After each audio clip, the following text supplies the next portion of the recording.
Te quiero hacer una pregunta. ¿Has estado en algún lugar embrujado? Algunos contestarán, jamás he estado en un sitio embrujado.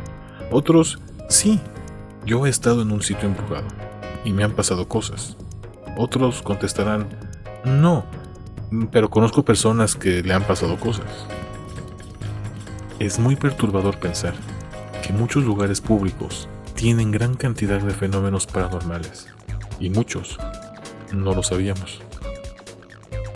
Si has visitado la Ciudad de México o si vives en la Ciudad de México, seguro conocerás alguna de estas historias que son simplemente aterradoras. Por eso te presento las historias más aterradoras de fantasmas, volumen 1.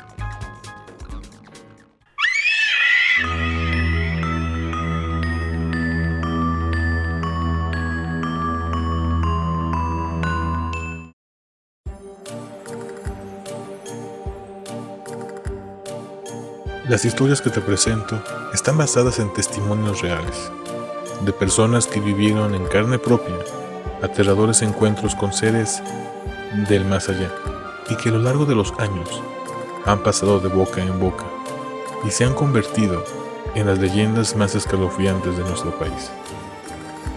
En este primer volumen de las historias más aterradoras de fantasmas, te presentaré el fantasma del Metro Pino Suárez, la extraña mujer de negro de la carretera México-Toluca y la aparición al charro negro. Espero que las disfrutes.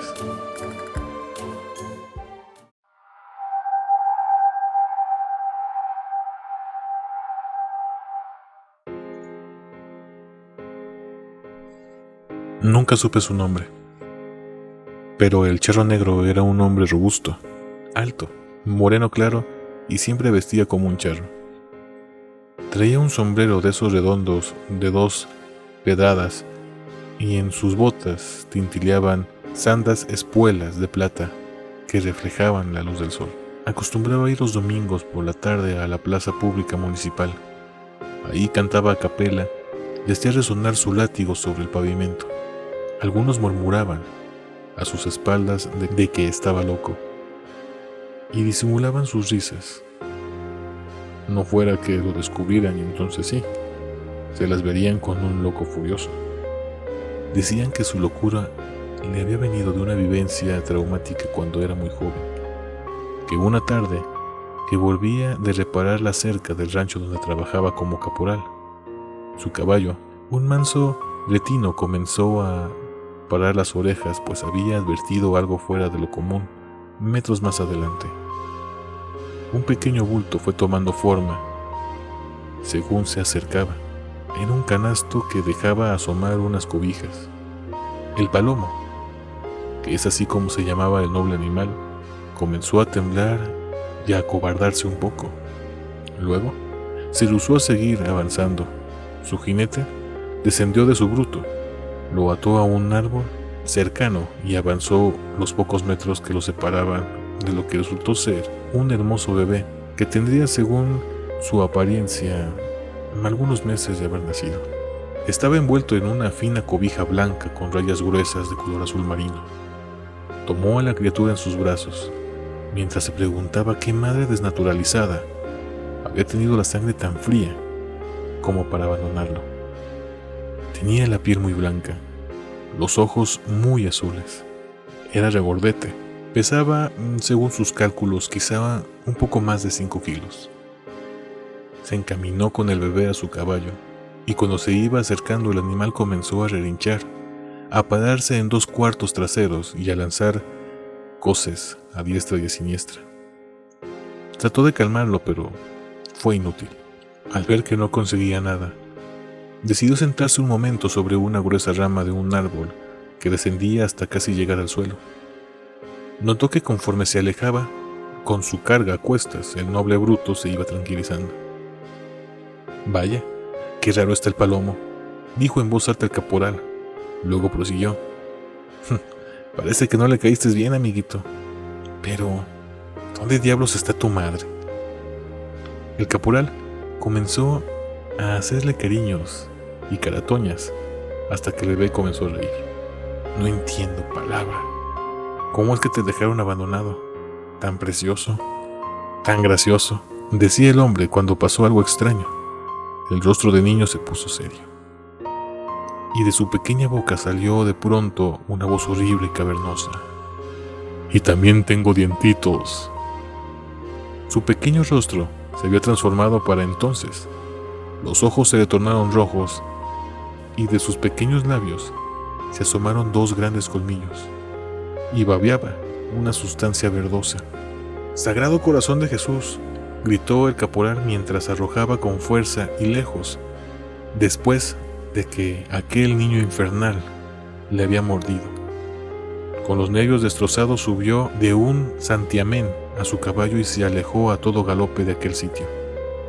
Cuando llegó al rancho y bajó de un salto de su cabalgadura, ya decía esa clase de incoherencias que lo caracterizaron tiempo después. Tuvo un acceso de fiebre que lo postró 3 días.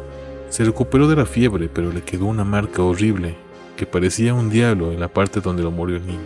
Lástima que no se curó de su locura. Con sus propias manos hizo una desviación del camino antes de que lo despidieran.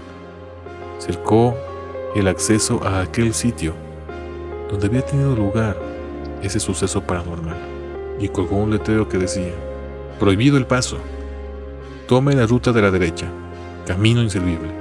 Aseguran que había personas que ignoraban el letrero y se internaban por ese camino y que luego habían salido listos para ingresar al manicomio, diciendo no sé qué clase de incoherencias, algo así como una especie de rumor, leyenda o mito, o algo así como un asunto escabroso de un bebé abandonado.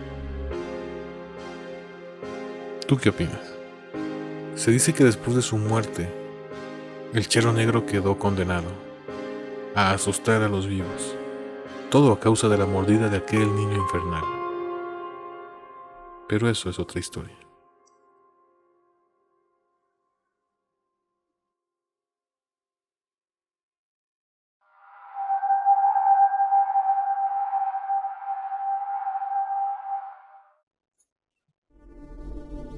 Cuando el metro termina de dar servicio, cerca de las 12:30 de la noche, una cuadrilla de hombres y yo nos disponíamos a trabajar en las vías. Esto lo hacemos a diario, los 365 días del año, variando solo en el horario, pues depende mucho si es un día festivo o no. Corría el mes de agosto del año 2001. Por aquel entonces trabajaba en la estación Pino Suárez. Era ya casi las 4 de la madrugada y nos encontrábamos en la fase final de nuestro trabajo. Yo me encontraba separado del resto del grupo. Caminaba sobre las vías para revisar que no hubiese objetos extraños. Esto porque pueden causar accidentes. Cuando de pronto me topé con alguien que también hacía lo mismo que yo. Aquello me extrañó demasiado. Yo conocía perfectamente a todos los compañeros que laboraban en esa área a esa hora. Así que le pregunté su nombre y su cargo. Me confirmó datos que me hicieron pensar que era un trabajador auténtico.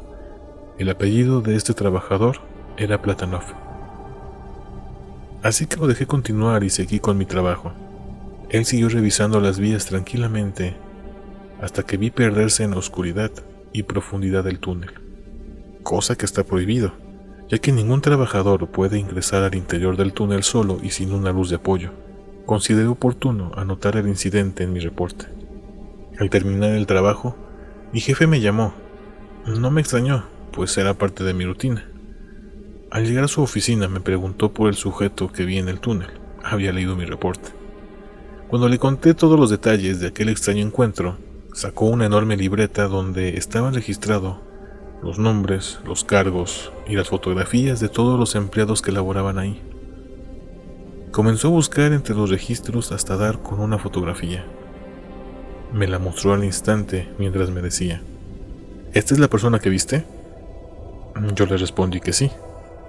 Entonces mi jefe me miró con una expresión fría, expresándome en ese momento con un tono muy serio: siéntate, mira, el trabajador que viste tiene ya años muerto y no eres el único que lo ha visto. Así que creo que es conveniente que no le digas a nadie. para no despertar inquietud entre los trabajadores, o peor aún, entre los usuarios. Lo mejor será traer un sacerdote para que oficie una misa modesta. Solo Dios sabe por qué anda en pena, o si tiene asuntos pendientes. Yo me quedé frío. No sabía qué decir. Mi jefe me contó que ese hombre había fallecido una noche mientras realizaba su trabajo, el mismo que yo hago ahora. Entre la estación del metro Pino Suárez y Zócalo, un error técnico ocasionó que un vagón en movimiento lo arrollara. Terminé entonces mi reporte de aquella noche y sin saber qué pensar me fui a descansar. Días después supe que otros de mis compañeros lo vieron, siempre en el mismo lugar, a la misma hora y realizando la misma actividad. Mucha gente nos cree locos, que estamos ebrios, o que inventamos estas historias para llamar la atención. Pero no es así, porque yo lo vi.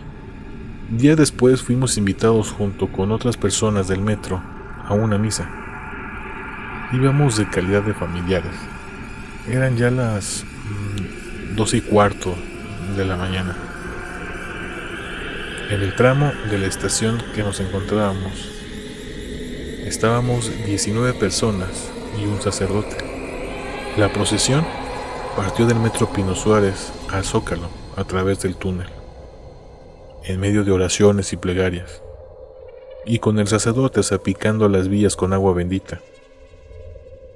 De manera muy solemne terminó la ceremonia, que apenas duró unos 20 minutos, pues teníamos que darle mantenimiento a las vías. Pero aún hoy existen reportes de que el espíritu del trabajador sigue apareciéndose. Tal vez, no sé, su misión en la tierra no ha concluido, o quizá trate de decirnos algo y todavía no hemos podido hacerlo. No sé qué pensar. Yo ahora trabajo en Pantitlán. No quiero volver a esa estación del metro. No quiero volverme a encontrar con Plátano. Llega hasta aquí el relato de don Guillermo, que accedió a compartirnoslo. Es una de esas tantas historias que suceden ahí, en el mismo lugar donde tal vez tú viajes a diario, y que frecuentemente se dan hechos sobrenaturales que muy pocos saben o perciben. Todo esto por los problemas que nos aquejan y absorben nuestra atención. Estos túneles y pasillos que a diario presencian el ajetreo desfilar de miles de personas preocupada por su salud, la renta y las obligaciones, etc. La próxima vez que viajes en el metro, permanece atento. Puede ser que el siguiente protagonista de un hecho sobrenatural seas tú.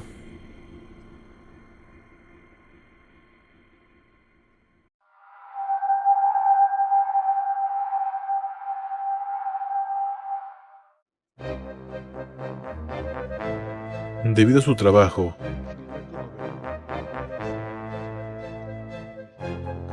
siempre iba acompañado de su compadre Ireneo, pero este había pescado una terrible gripe aquella tarde de diciembre, y por ello, en medio de las sombras, don Gilberto iba solo y temeroso, manejando su viejo automóvil. Él había oído rumores de que en esa carretera sucedían cosas muy raras. Para distraerse traía el radio encendido. Atravesó el túnel que está después de la Marquesa, y por lo que hoy se acorta muchísimo el recorrido entre las dos ciudades. Al salir de dicho tramo, volvió a oírse la música del recuerdo, de una estación especializada en activar la nostalgia de los sesentones. Era un bolero que le hizo atravesar entre gratas memorias el largo puente de cemento que le sigue el túnel. Después, circuló entre los cerros cortados de Tajo para dar paso a la nueva carretera, que por cierto, cuando esto sucedía, tenía poco tiempo de haberse inaugurado. Gilberto empezó a cantar, acompañando al intérprete de la radio, cuando de súbito, al dar vuelta, vio a una anciana de negro que caminaba hacia delante del lado de la carretera. Esto le pareció muy raro, pues sabía que en kilómetros a la redonda no había ninguna casa. ¡Ah, carajo! ¿Qué hace solita por acá ya a estas horas? Consultó su reloj de pulsera. Eran pasada la medianoche. Antes de que alcanzara a la mujer, ésta empezó a bajar al empinado terreno, alejándose de la carretera. Por cierto, parecía que caminaba inusualmente rápido, pese a que no aparentaba moverse mucho con las piernas. Cuando Gilberto pasó por donde la mujer había empezado a descender, ya no se veía ni la cabeza. El hombre no pudo evitar sentir una opresión en el pecho, pero se esforzó por no dar demasiada importancia al suceso. Sin embargo, un nuevo descubrimiento lo puso alerta, y lo cual le preocupó, sobre todo porque el médico le había recomendado evitar las emociones fuertes, dadas sus condiciones cardíacas. Lo que sucedió es que la señal del radio se había perdido unos instantes, sin haber razón para ello, justo cuando iba ya por un terreno alto, sin cerros a la vista. Poco a poco la señal fue volviendo. Don Gilberto comenzó a entonar una nueva melodía, cuando la voz se le quebró de golpe, pues los faros de su vehículo iluminaron de repente a la misma mujer que viera unos 5 kilómetros atrás. Esta iba entrando a la cuneta, despacio, siempre a espaldas del conductor. Avanzó unos metros con su andar calmado, y más adelante volvió a bajar para irse desvaneciendo entre las sombras. Madre de Dios, la radio volvió a perder la señal y la recuperó de nuevo metros adelante. Pero para entonces el conductor estaba a punto del desmayo y empezó a tallarse el pecho fuertemente. En realidad estaba muy asustado. Aceleró, con peligro de no poder controlar el auto entre las curvas, pues deseaba alejarse de ese paraje cuanto antes. Disminuyó la velocidad cuando pudo ver las luces de la ciudad de Toluca. Solo entonces se sintió seguro de no volver a encontrarse con el espectro de la mujer enlutada.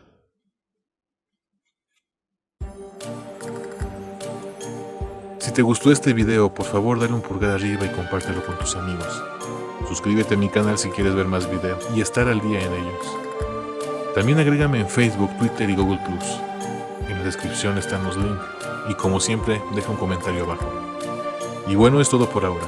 Soy Clow y nos veremos la semana que viene.